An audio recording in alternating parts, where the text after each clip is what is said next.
Ces personnes veulent vivre une vie normale, mais elles ne le peuvent pas, parce qu'elles croient être des pantins à la merci d'êtres venus d'ailleurs.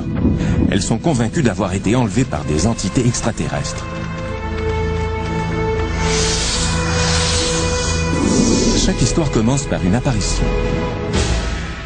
Une énorme sphère lumineuse, gigantesque, de la taille d'une maison à 2 étages.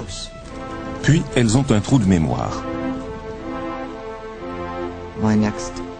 Puis, ce qui me revient est d'avoir été relâché par le haut et d'avoir atterri lourdement sur la route dans le véhicule.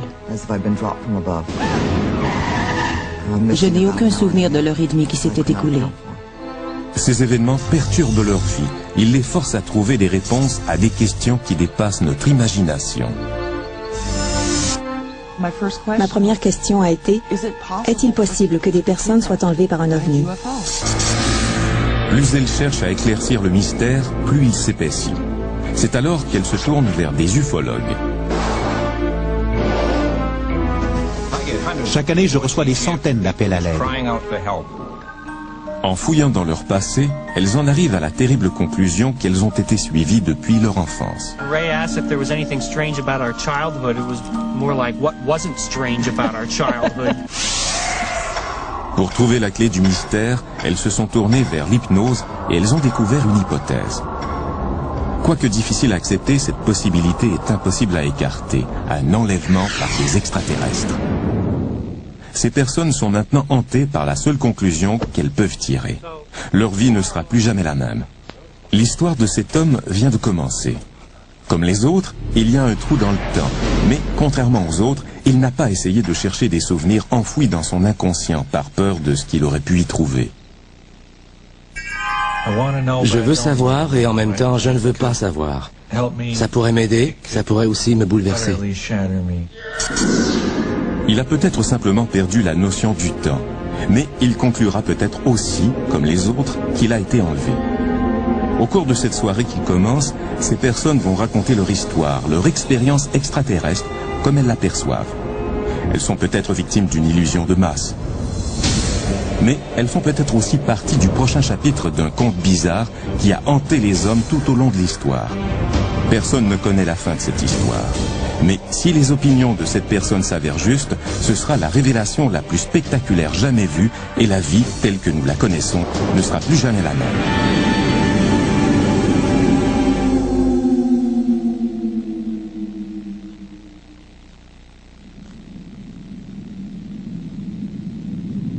Sommes-nous seuls dans l'univers? Voilà un des grands mystères de ce monde. Depuis le début des temps, les hommes ont vu des choses dans le ciel et se sont demandé s'il y avait quelqu'un là-haut. L'histoire des ovnis est infinie et à chaque décennie, elle devient de plus en plus étrange. Au cours des 30 dernières années, elle a pris une nouvelle dimension avec les enlèvements par des extraterrestres. Les enlèvements. C'est l'aspect le plus bizarre et le plus troublant du mystère des ovnis. On ne connaît pas le nombre exact de personnes qui affirment avoir été victimes d'un enlèvement, mais il a grossi de façon régulière au fil des ans depuis le premier témoignage.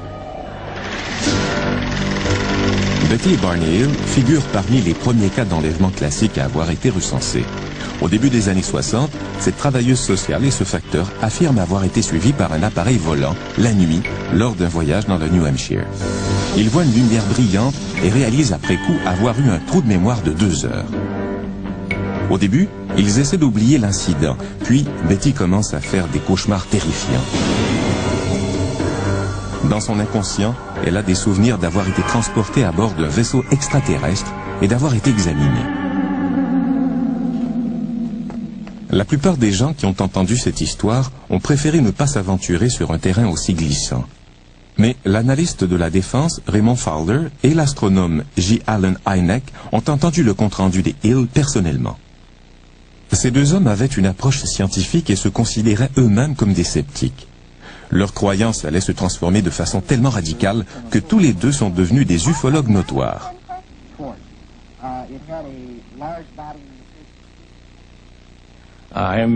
Je me souviens d'avoir entendu le témoignage des Hill avant l'enquête. Ils ont témoigné devant un petit groupe. J'étais assis à côté d'un collègue investigateur et j'observais ces personnes et là, Nous nous sommes regardés tous les deux et j'ai dit, comment ces honnêtes gens peuvent-elles mentir avec un visage aussi franc? Et nous nous sommes dit que ça ne se pouvait pas. Ils croyaient fermement à ce qui leur était arrivé. Et quelque chose leur était indéniablement arrivé. Est-ce que c'était un cas d'enlèvement physique? Nous ne le savons pas. Et des témoignages de sources apparemment crédibles continuent de rentrer, des témoignages qui portent tous les mêmes caractéristiques. Une personne voit une lumière brillante dans le ciel qui la rattrape. Puis, la première chose qu'elle sait, c'est qu'il s'est écoulé des heures sans qu'elle en ait eu connaissance. Elle essaie d'oublier l'incident, mais des cauchemars bizarres ou des souvenirs d'enfance étranges la hantent. Si ça n'avait été qu'un ou deux cas isolés, où les gens revivent des expériences d'enlèvement semblables qui comportent les mêmes caractéristiques, on aurait conclu à une coïncidence remarquable. Mais on a des centaines de gens qui ont fait la même expérience, parfois dans le même ordre. Ils ont vu les mêmes choses.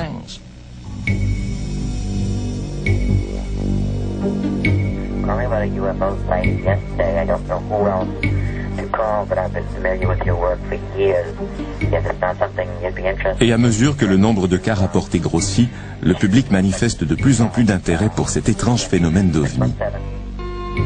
Aujourd'hui, un nombre grandissant de gens comme Ray Fowler et feu le Dr Hynek se sont obligés d'étudier la question d'enlèvement par des extraterrestres. Aujourd'hui, retiré du domaine commercial de la défense, Ray Fowler consacre une bonne partie de son temps libre à enquêter et à publier des rapports d'enlèvement.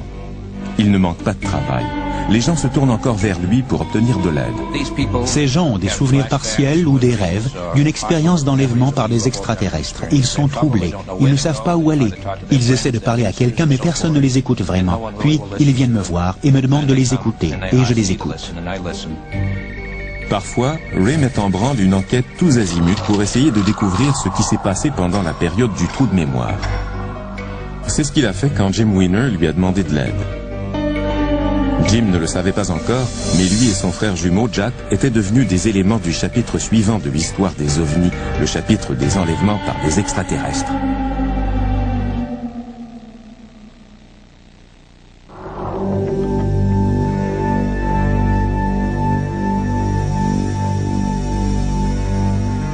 Les enquêtes de Ray accaparent tellement sa vie qu'il doit faire un effort pour trouver le temps de s'occuper de sa famille, de son jardin et de son planétarium artisanal. Mais un des cas comporte tellement d'indices d'enlèvement qu'il ne peut pas se défiler. Il l'appelle l'enlèvement à la gâche. Les Weiner étaient des jumeaux identiques. Jim et Jack Weiner sont des jumeaux identiques, des frères dans le sens le plus fort du terme. Ils viennent du même ovule. Le premier complète les phrases de l'autre. Les deux sont artistes et les deux croient avoir été enlevés parce qu'ils étaient des jumeaux. Ils aiment croire qu'ils sont des gens ordinaires. Jim enseigne l'art assisté par ordinateur et vit dans la ville avec sa fiancée. Jack est également artiste. Il travaille comme opérateur optique et vit à la campagne avec sa femme Mary. Des jumeaux identiques. Les ufologues pensent qu'il y a peut-être un lien entre les enlèvements et le fait d'être jumeaux. Si vous vouliez étudier l'espèce humaine, vous pourriez trouver que des jumeaux sont des spécimens particulièrement intéressants. Si vous regardez le phénomène des enlèvements dans son ensemble, vous constaterez qu'il semble y avoir un intérêt très marqué pour le système de reproduction entre mâles et femelles. D'un point de vue humain, il n'y a pas de meilleur sujet que des jumeaux, et particulièrement des jumeaux identiques, pour étudier le mécanisme génétique. Il y a 20 ans, le mot enlèvement ne faisait pas partie du vocabulaire des Weiner. Je me suis toujours considéré comme un gars ordinaire. Marie et moi menions une vie normale, on travaillait chaque jour. Il n'y avait pas de drame, rien de ça. Ce rythme de vie se termine abruptement un soir d'été lors d'un voyage de camping avec leur ami Charlie Foltz. Après ce voyage, le style et les thèmes de leur travail artistique prennent un virage très étrange. Ils commencent à faire des cauchemars bizarres et à ressentir une peur inexplicable. Quelque chose de terrifiant a dû se produire, mais quoi? Ils risquent de perdre leur travail, leur famille et même leur santé mentale s'ils ne découvrent pas ce qui s'est passé. Alors, ils se tournent vers Ray Fowler pour procéder à une investigation. Une hypothèse déroutante en ressort. un enlèvement par des extraterrestres. Ça prend un certain temps à accepter tout ça. Au début, je trouvais ça difficile. Je me posais beaucoup de questions. Suis-je fou? Est-ce une sorte de maladie physiologique? Est-ce que j'ai une tumeur au cerveau?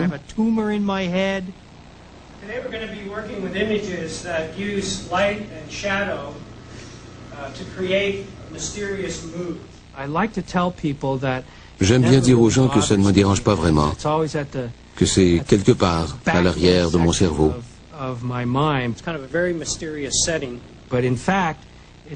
Mais en fait, j'ai ça dans la tête chaque jour.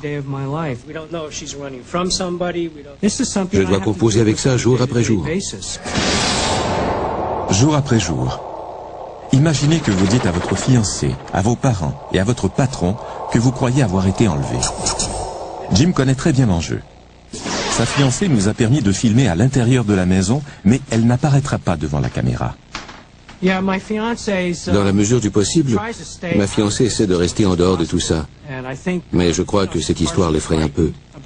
Imaginez la situation. Elle va se marier avec un gars qui affirme que des choses bizarres lui arrivent, des choses absolument anormales. Alors elle se demande si son fiancé a toute sa tête. C'est alarmant pour elle. Et si elle croit ce que je dis, elle va s'inquiéter de ce qui peut lui arriver parce que quand ils viendront me chercher, elle sera là elle aussi.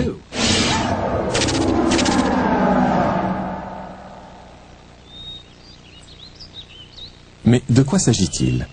Qui s'en vient et que veulent-ils? Jim a besoin de savoir. On ne fait pas ça pour divertir les gens, ni pour passer 15 minutes à la télévision. On le fait parce qu'on a besoin de trouver des réponses.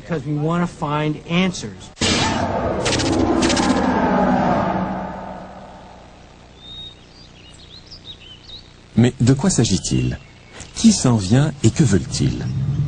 Jim a besoin de savoir. On ne fait pas ça pour divertir les gens, ni pour passer 15 minutes à la télévision. On le fait parce qu'on a besoin de trouver des réponses. Quand Ray s'offre pour enquêter sur leur cas, Jim et Jack savent que ça ne va pas les guérir. Mais le fait d'avoir quelques réponses vaut mieux que de ne pas en avoir du tout.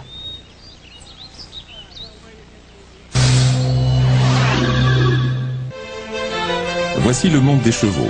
C'est un monde où les apparences et les traditions sont importantes. C'est un monde d'argent, de pouvoir et d'influence. Tous les ingrédients pour un bon téléroman. Mais derrière la barrière d'une de ces fermes, l'histoire ressemble plus à un épisode d'au-delà du réel qu'à un épisode de Dallas. Voici Claire et Diana, de parfaites inconnues jusqu'il y a 8 ans. C'est du moins ce qu'elles croyaient.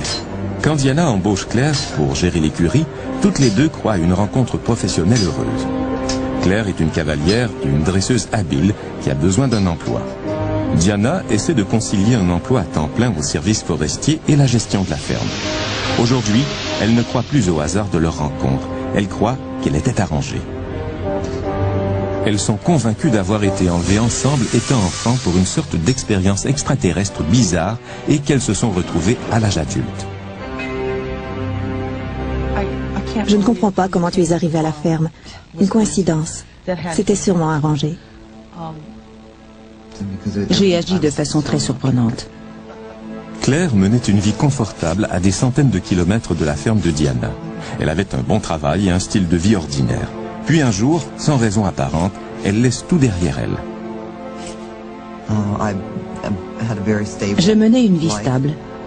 J'étais divorcée et j'élevais mon fils toute seule. Nous vivions normalement. J'avais travaillé très fort pour acheter ma maison. Je cultivais mes roses et tout se passait comme je le voulais. J'avais un bon emploi depuis plusieurs années et un revenu raisonnable. Mais quelque chose de mystérieux force Claire à abandonner tout ce qu'elle a si durement gagné. Un jour, je me suis réveillée. J'étais à mi-chemin de mon travail. J'ai pris la sortie beaucoup trop tôt. J'ai fait demi-tour. Je suis retournée à la maison. J'ai appelé mon bureau et j'ai donné ma démission. 2 semaines plus tard, j'ai mis tout ce que je pouvais dans la voiture et je suis partie, sans but précis. J'ai tout laissé, tout ce que j'avais mis tant de temps à obtenir. C'est juste au moment où Diana cherchait quelqu'un pour gérer la ferme. J'étais découragée. 2 ou 3 personnes s'étaient présentées pour l'emploi, mais elles ne me convenaient pas tout à fait. Ça ne cliquait pas. Et j'ai reçu l'appel de Claire. 2 heures plus tard, elle était là. Puis, les deux femmes ont l'impression étrange de s'être déjà rencontrées. C'était comme si je la connaissais. Je lui ai fait visiter la ferme et je lui ai montré comment ça fonctionnait. Et toujours, quelque chose dans ma tête me disait « J'ai déjà rencontré cette personne quelque part. » Je l'ai embauchée. Elle a emménagé le lendemain et elle a commencé à travailler. C'était il y a 8 ans. Le gîte et le couvert font partie de leur entente. Claire emménage donc sur la ferme où vivent Diana ainsi que son frère et sa sœur. Très vite, le sentiment de déjà-vu se transforme en une amitié solide et elles établissent une routine basée sur les soins à donner aux chevaux. Nous avions une vie relativement normale, avec des hauts et des bas, des bons et des mauvais jours. Les choses allaient plutôt bien.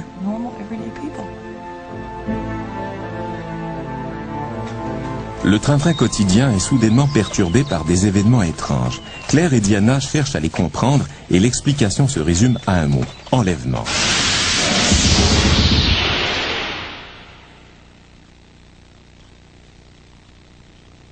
Depuis, elles vivent un véritable enfer.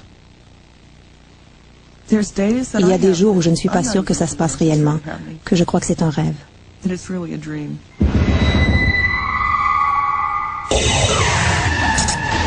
Elles savent que certaines personnes aimeraient mieux qu'elles se taisent.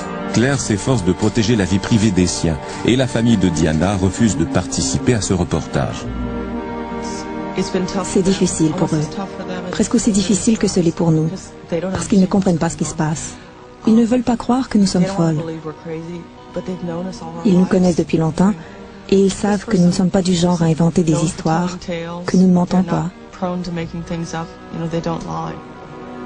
Claire et Diana savent que certaines personnes croient qu'elles mentent ou qu'elles sont folles. Il y en a d'autres qui sont solidaires. Ça fait un peu plus de 8 ans que je viens ici.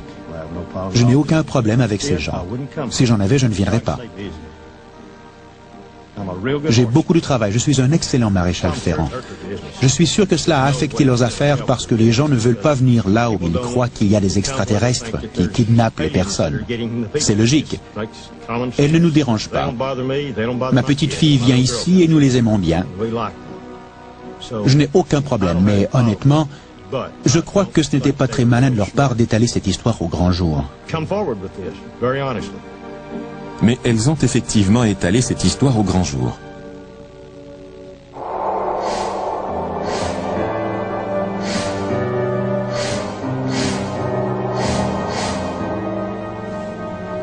La vie de cet homme aussi a été perturbée, bouleversée par l'apparition d'une boule lumineuse dans le ciel. Il s'appelle Fred, et à l'instar des autres qui font partie de notre histoire, il souffre de ce fameux trou de mémoire. Par contre, Fred n'est pas encore convaincu d'avoir été enlevé. Jusqu'à aujourd'hui, il a hésité à essayer de comprendre son trou de mémoire par peur. Unit 5 is clear on Meyer Street, en route to Woodstock Hill. Si vous m'aviez dit il y a 1 an que je serais chauffeur de taxi dans le nord-est du Connecticut, je ne vous aurais pas cru. Fred était un humoriste, une étoile montante de l'humour. Il travaillait dans les clubs les plus en vue avec les meilleurs. Je fais de l'humour depuis plusieurs années. Je travaillais 5 ou 6 soirs par semaine. Ma carrière progressait. J'avais reçu le titre du meilleur humoriste dans tout Boston quelques années auparavant. Son personnage de perdant en a fait un véritable gagnant. Headlining all around the country. He's very funny and soon to be your friend. Please welcome Simply Fred. Simply Fred. Fred.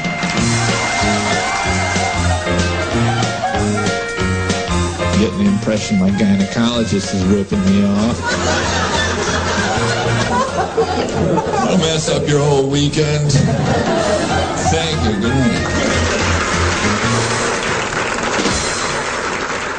Fred gagne le concours Une semaine d'humour en 1985, battant 200 autres humoristes dont Jim Carrey. Je travaillais avec beaucoup d'autres personnes dont la carrière florissait. J'étais là depuis pas mal d'années et j'étais prêt à joindre les ligues majeures. Puis c'est arrivé et maintenant je suis ici. Il n'y a pas que la carrière de Fred qui soit compromise. Depuis la nuit de son trou de mémoire, la relation avec sa fiancée Nina se détériore.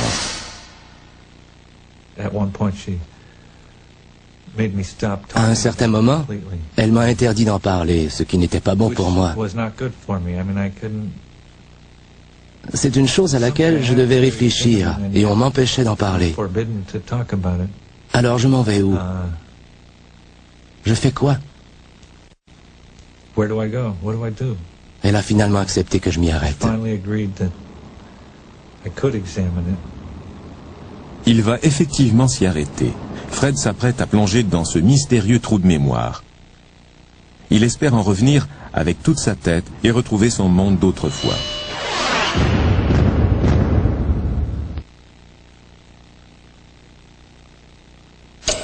L'horloge mesure une unité de temps, puis une autre et encore une autre. C'est ce qui définit la vie. Mais si le temps saute, s'arrête, reprend sans avertissement, sans logique, c'est le bouleversement que provoque le trou de mémoire.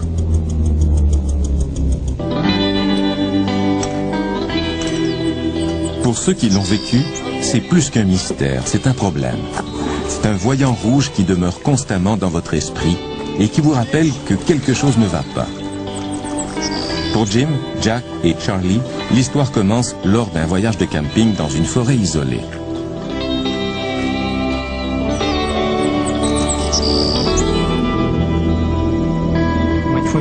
Mon frère jumeau Jack, deux de nos amis et moi-même, sommes allés faire un voyage de camping et de canot dans le parc provincial de Baxter, dans le nord du Maine. C'est dans une région sauvage.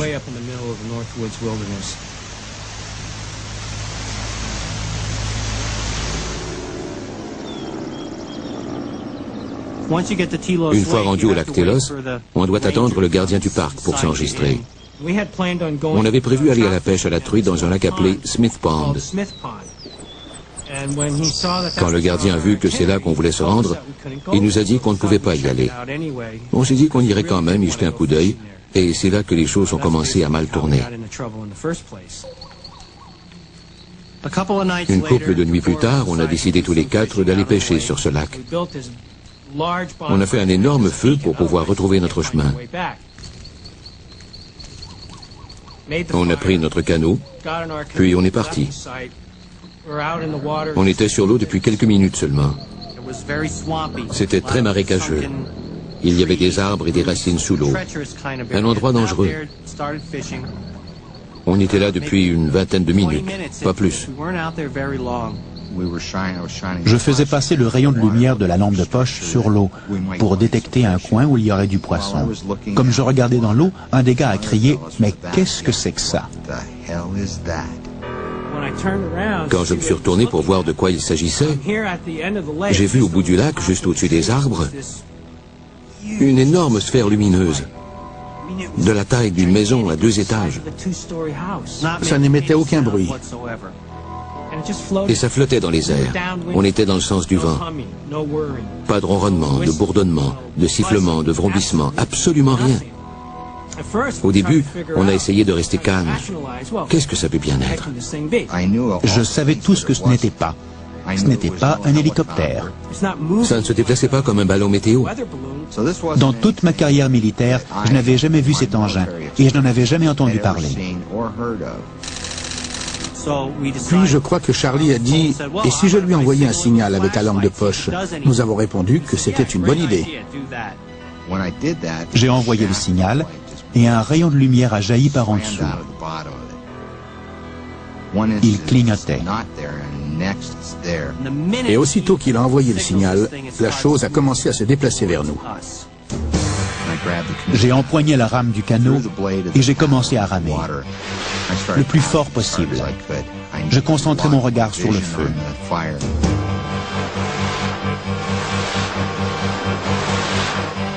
Jack se retournait sans arrêt. Il disait toujours « Elle va nous rejoindre ». À ce moment, je crois qu'on était en état de panique. On ramait comme des fous pour s'éloigner. J'entendais les gars pagayer avec leurs mains derrière. L'eau éclaboussait. Ils criaient « Rame, Charlie !» Elle a fait un saut étrange dans l'espace. Elle gagne du terrain. Presque au-dessus de nous. La lumière nous enveloppait. Elle ne peut pas faire ça. Les choses ne font pas ça. La lumière allait toucher l'arrière du canot. On ne pourrait pas l'éviter.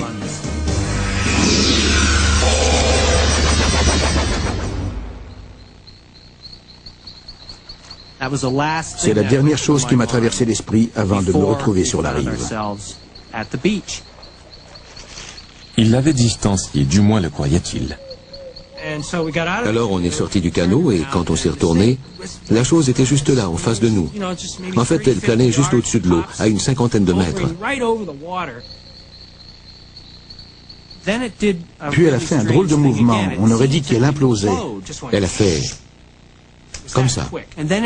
Puis elle a réapparu encore plus haut dans le ciel, une lumière aveuglante.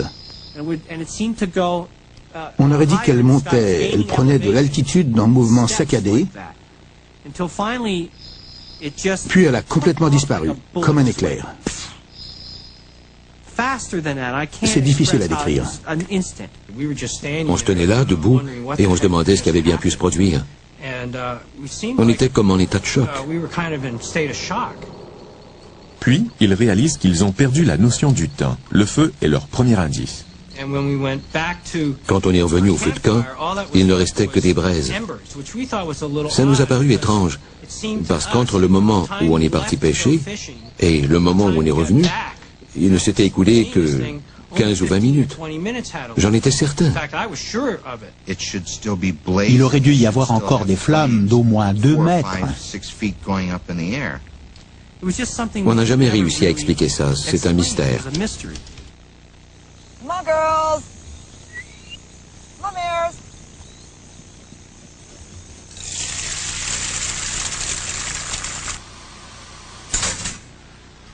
Claire et Diana seraient les premières à vous dire qu'un horaire fixe est la clé de la réussite sur une ferme.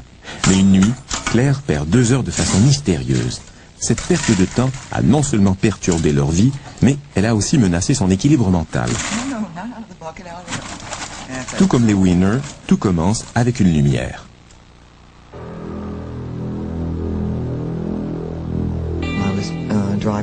J'étais à environ 7 km de la ferme. J'ai aperçu des lumières dans le ciel. C'était tranquille. Je n'entendais aucun bruit de moteur d'avion. Je me suis garé sur le bord de la route et je suis sorti pour voir ce qui se passait. En une fraction de seconde, j'étais de retour dans la voiture, conduisant sur les chapeaux de roue. J'étais 5 km plus loin d'où je me trouvais précédemment. Mes oreilles saignaient, probablement parce que mes boucles d'oreilles étaient à l'envers. J'ai aussi réalisé qu'1 heure et demie s'était écoulée et je n'avais aucun souvenir de ce qui s'était passé pendant ce temps.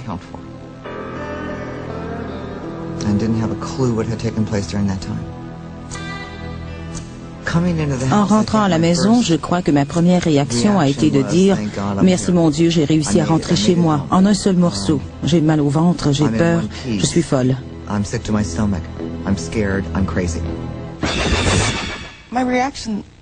J'ai tout de suite pensé « Oh mon Dieu, Claire est folle. Je lui donne trop de travail, il se passe trop de choses. Elle a besoin d'un congé. »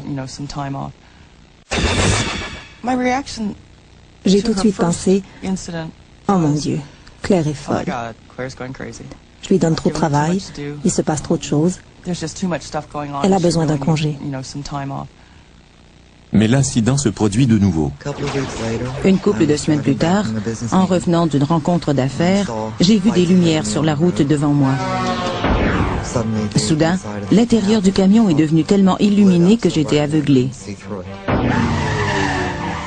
Puis, ce qui me revient est d'avoir été relâché par le haut et d'avoir atterri lourdement sur la route dans le véhicule.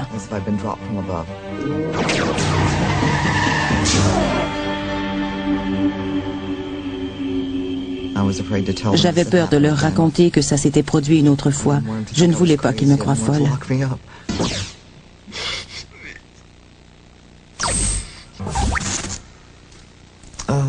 J'ai pensé que je faisais une dépression nerveuse. J'ai souvent pensé cela. Claire n'est pas la seule à être déstabilisée par ce trou de mémoire. Dans l'humour, comme dans la vraie vie, le sens du rythme est important. Un soir qu'il se rend dans le Vermont pour donner un spectacle, Fred se rend compte qu'il a perdu plusieurs heures. Sa vie commence à se détériorer. Pour lui aussi, le coup de départ est une apparition. Tout à coup, j'aperçois cette chose. Ça ressemble au dirigeable de Goodyear. C'est ce que j'ai cru. Les lumières ont commencé à flotter au-dessus. Ça retient mon attention et je me dis, ça, c'est le dirigeable de Goodyear et bientôt, je vais voir le nom Goodyear. En quelques secondes, il était réduit à la grosseur d'un ballon de volley-ball. Et je me dis, ce n'est pas un dirigeable. Juste au moment où il s'approche, un avion militaire s'amène. Et comme il arrive dans le champ de vision, le présumé dirigeable se dirige vers le nord et s'éloigne de l'avion en un temps record. Il est parti.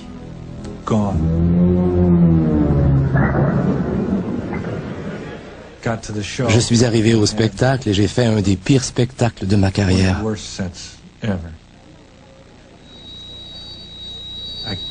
Je n'arrivais pas à utiliser le microphone. Chaque fois que je voulais le prendre dans ma main, quand j'arrivais à la chute de mon histoire, il y avait un court-circuit. Alors j'ai dû laisser le micro sur son support pendant le reste du spectacle. L'autre gars s'amène et n'a aucun problème avec le micro. Il le prend dans sa main et tout fonctionne bien.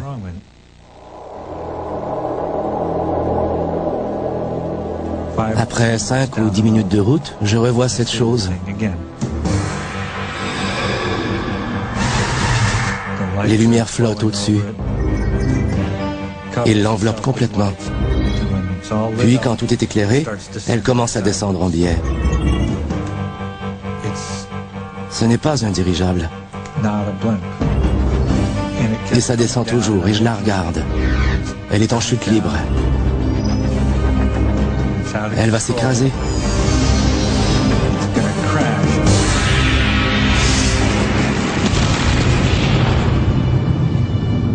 Puis, plus rien. C'est fini. Il ne reste qu'un nuage. Le ciel est d'un rouge de braise.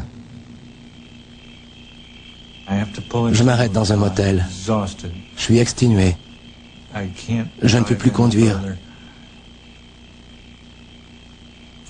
Il est 1h30 du matin. Je suis à une vingtaine de kilomètres de mon point de départ et 3 heures se sont écoulées. Je n'ai pas pu conduire tout ce chemin à 7-8 km à l'heure. Il y a un trou dans le temps, je ne comprends pas.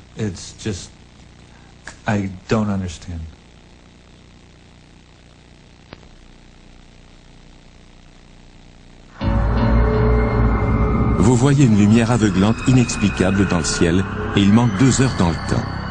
Quelque chose cloche. Au début, vous repassez l'histoire dans votre tête en essayant de lui donner un sens. Le lendemain, on s'est réveillé, on a ramassé nos choses, on n'a pas parlé beaucoup. En fait, je ne me souviens pas en avoir parlé du tout. On était dans nos pensées, chacun accomplissait ses tâches pour nettoyer le site.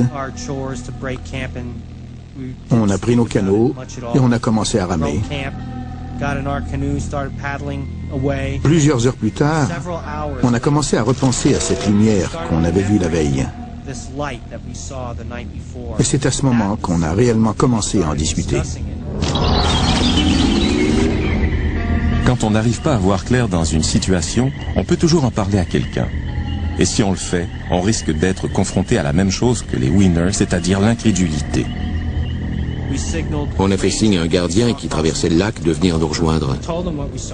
On lui a dit ce qu'on avait vu et on lui a demandé si des personnes avaient signalé quelque chose. Si quelqu'un avait demandé ce qui se passait.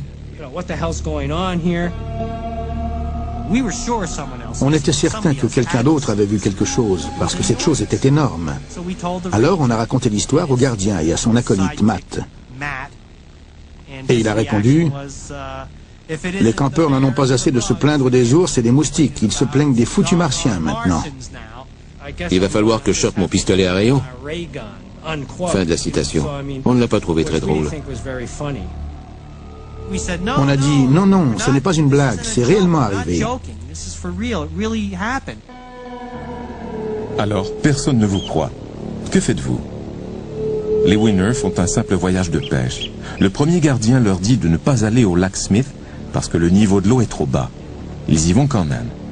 Puis, ils ont cette étrange apparition de lumière et ils perdent la notion du temps pendant 2 heures. La première personne à qui ils racontent leur histoire les prend pour des fous, alors ils décident de laisser tomber et de poursuivre leur voyage. Mais le lendemain, il se produit quelque chose qui les fait réfléchir. Le lendemain, on s'est rendu dans une autre partie du lac, là où le lac devient un fleuve qui fait partie de la voie navigable d'Allagash. Il y a une série de rapides appelés Chase Rapids, classe 4. Comme on n'avait jamais fait de rapide en canot, on était très inquiets. Et puis on avait beaucoup d'équipement avec nous. Alors on voulait faire du portage. On parlait de portage avec un autre gardien, question de contourner les rapides. Et alors il nous dit, il n'y a pas de raison de s'inquiéter, il n'y a pas de rapide présentement. Et on répond, mais oui, il y a 3 kilomètres de rapide ici. Et il dit, nous avons eu un ouragan il y a 10 jours, et le niveau d'eau est 1 mètre au-dessus de la normale. Tous les rochers sont immergés. La navigation se fait bien. J'ai trouvé cela étrange parce que le premier gardien nous avait interdit d'aller au lac Smith à cause du niveau de l'eau qui était trop bas. La contradiction était flagrante. Alors on lui a dit, c'est bizarre, le gardien machin chouette nous a dit que le niveau était bas pour cette période de l'année et que par conséquent, on ne pouvait pas se rendre au lac Smith. Aussitôt qu'on lui a dit ça, il a tourné les talons et s'est éloigné de nous. Alors on s'est dit que tout le monde réagirait de cette façon. Ça nous a un peu découragés de faire un rapport officiel. J'ai essayé d'aider Claire, mais elle ne voulait pas parler de ça. Elle espérait seulement que ça disparaîtrait et que ça ne se reproduirait plus. Je veux que tout soit normal, je veux maîtriser les choses, et ce n'était pas le cas. Ma réaction était bien différente parce que je n'étais pas mêlée à cette histoire.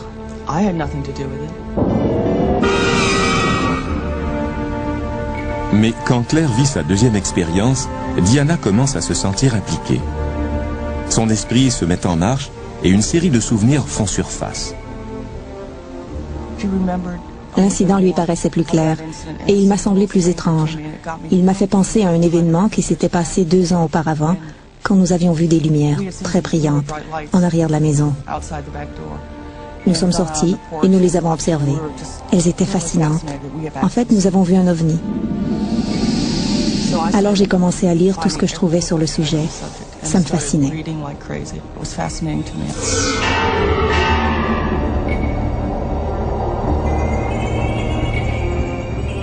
La vie sur la ferme doit suivre son cours. Il y a des travaux à faire, des mises bas à assister, mais les 2 femmes remarquent qu'un voile inquiétant assombrit leur vie. Quoi qu'elles fassent, quelque chose de bizarre se produit. Au début, elles mettent ça sur le compte de leur imagination ou du hasard, mais des événements surviennent, trop troublants pour les ignorer. À mesure que les souvenirs surgissaient dans la mémoire de Claire, la situation devenait de plus en plus étrange. Elle a commencé à se rappeler de mains anormales. On a fait le lien avec les lumières qu'on avait vues 2 ans plus tôt. Quand on a commencé à être plus consciente de ce qui se passait autour de nous, on a réalisé qu'il y avait une foule de coïncidences vraiment bizarres. Comme des données à l'ordinateur qui disparaissaient, des lumières ou la télévision qui s'allumait et s'éteignait même si elle n'était pas branchée, des horloges qui s'arrêtaient chaque matin à 3 heures, se mettre au lit les jambes rasées et se réveiller avec du poil. Après un certain temps, on se demande si ce sont vraiment des coïncidences ou s'il n'y aurait pas une explication. J'ai commencé à m'inquiéter quand j'ai compris qu'on était impuissante. Je savais qu'on avait besoin d'aide et de plus d'informations. J'ai pris l'annuaire et par chance, je suis tombée sur la fondation de recherche sur les ovnis. J'ai appelé et j'ai tout de suite demandé, est-il possible que des personnes soient enlevées par un ovni? Ils n'ont pas voulu me donner beaucoup de renseignements, mais j'avais l'impression que tout ce que Claire leur disait leur était familier. Ça correspondait à des scénarios connus pour eux, mais ignorés de nous. C'était terrifiant.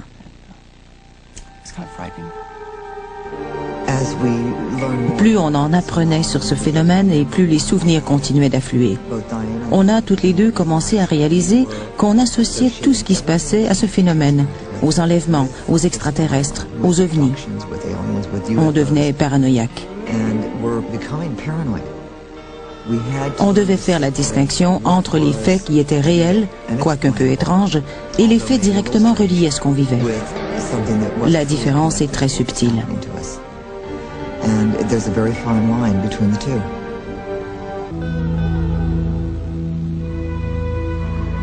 He's here for your enjoyment right now. Won the Stitches Comedy Riot last year. Please, a nice round of applause for the comedy of Fred.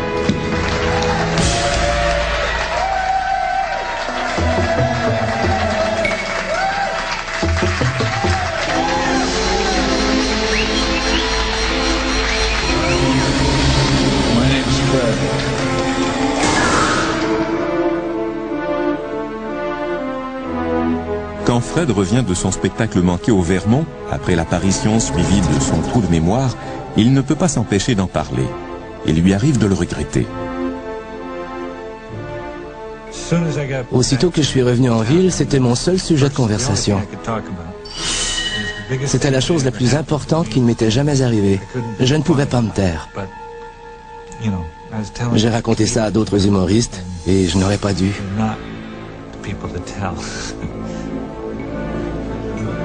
Les histoires d'ovnis que Fred raconte commencent à nuire à sa réputation. J'en ai parlé à un agent, un producteur qui avait déjà été contrôleur aérien, et il ne voulait rien savoir. Il m'a juste dit, tu t'adresses à la mauvaise personne, et il a arrêté de me donner du travail. Mais Fred n'a pas que sa réputation en jeu. Ça a démoli ma confiance. La clé du succès dans l'humour, c'est la confiance en soi. Surtout avec le genre de trucs que je fais, des sketchs sur la sous-estimation de soi. C'est très délicat. Si vous n'êtes pas convaincant, le public ne marche pas. Obsédé par les extraterrestres, je n'arrivais pas à me concentrer sur mes blagues. Je veux reprendre ma carrière. Alors, Fred écrit à des clubs d'humour et à des agents espérant trouver une main salvatrice qui l'empêchera de se noyer. Mais en réalité, son esprit est perturbé. Et il sait que sa carrière est suspendue tant et aussi longtemps qu'il n'aura pas essayé de comprendre à fond ce mystérieux trou de mémoire.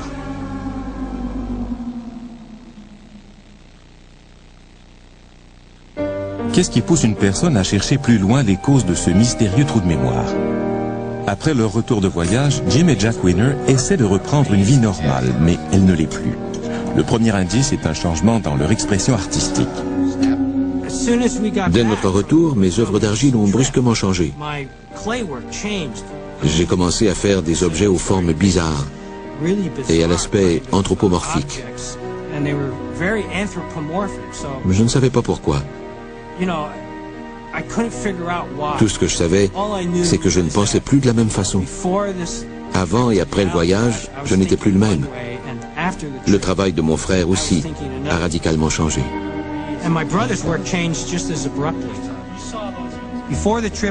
Avant le voyage, je faisais des tableaux naturalistes, des paysages, des natures mortes, et je ne faisais que de l'huile. Depuis mon retour de voyage, je n'ai pas retouché à l'huile et je n'ai pas refait de nature morte. J'ai simplement commencé à faire des dessins mathématiques compliqués. Il m'a dit, « Jim, ne me demande pas pourquoi je fais ça, je ne le sais pas. » C'était comme une obsession. Quelque chose enfoui dans leur subconscient essaie-t-il de faire surface? Le deuxième indice, leur rêve.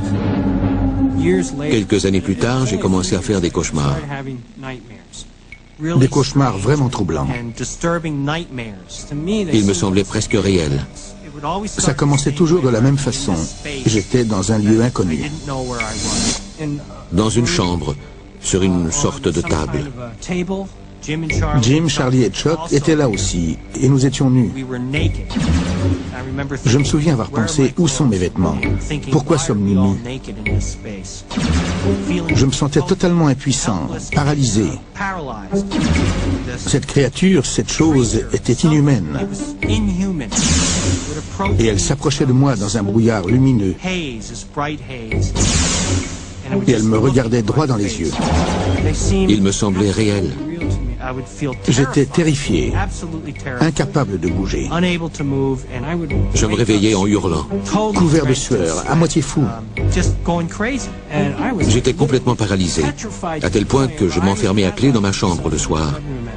Et je me considère comme une personne plutôt rationnelle.